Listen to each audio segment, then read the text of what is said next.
Hello, my name is Drazenka Kimpel and I'm going to show you a demonstration in painting gems using Photoshop. I like to think of gems in general as a constructing a gem rather than painting a gem. As you can see, I have started with the construction of the gem cut beforehand using a pen tool, and I've actually downloaded some of the I've referenced some of the shapes from the existing cuts online. You can find them all over the place. The construction is very important to show in two layers, the top layer and the bottom layer. The reason being is gems, and specifically diamonds, are very translucent and colorless, and they will show the bottom cut very well, and we actually want that. We want to when we construct a gem, we want to show the bottom cut as well.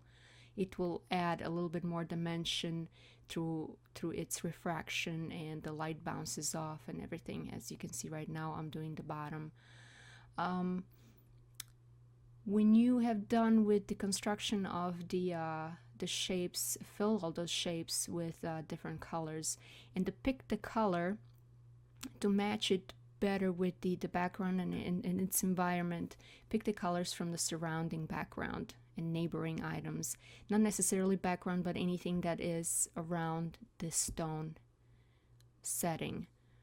In this regard, I have some blues and some greens and some grays as well.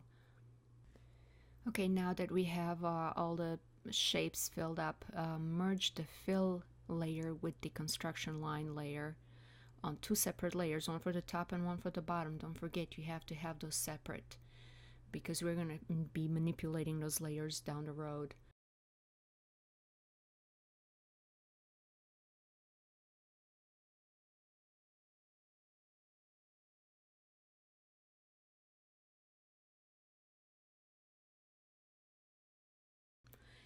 During the painting process, it is advisable actually to play with the hues of your object, and just to find that perfect shade that will fit its background and environment. It is actually a very good practice to use in all the painting processes, not just for this instance, but in general.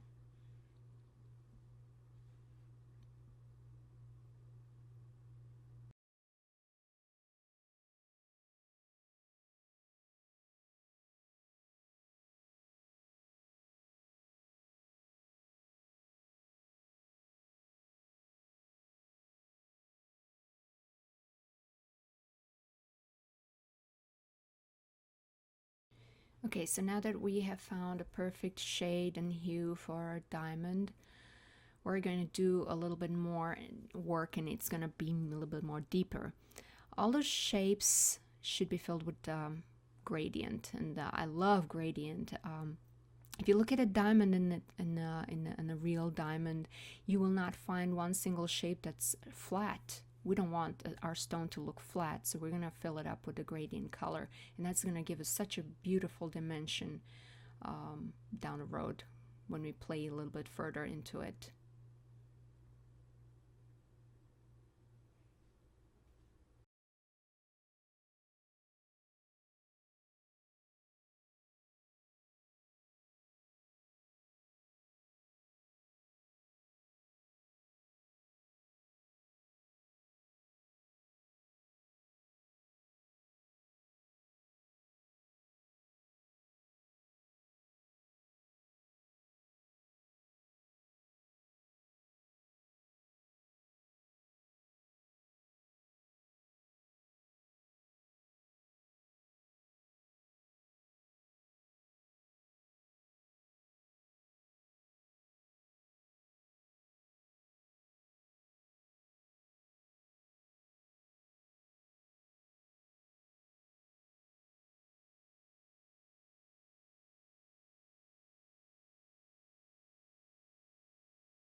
Okay, so now that we're finished with our gradient fill up, we can play a little bit further in.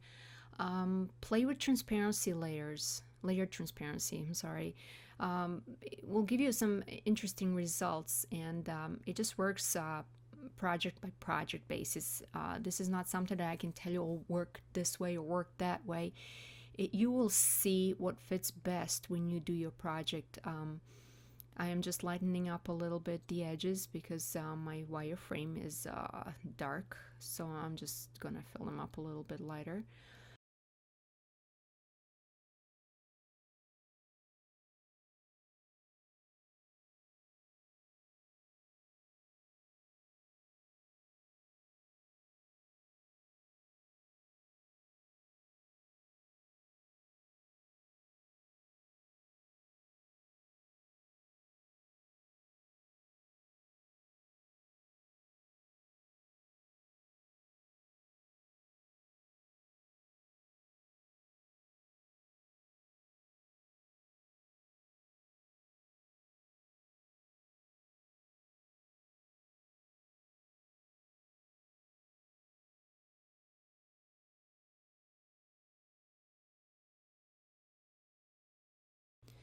Okay, so our stone is pretty much done.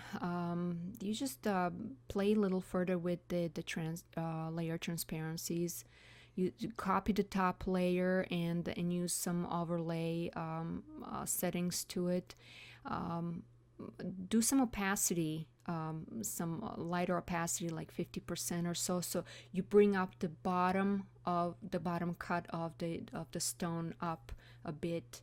Also do a little blurs on the bottom layer so it's not that sharp, because that will not show so vividly through the top.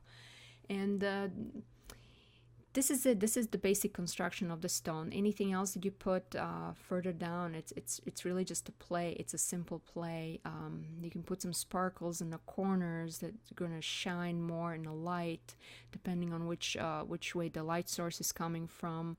But really, that's all it is to it.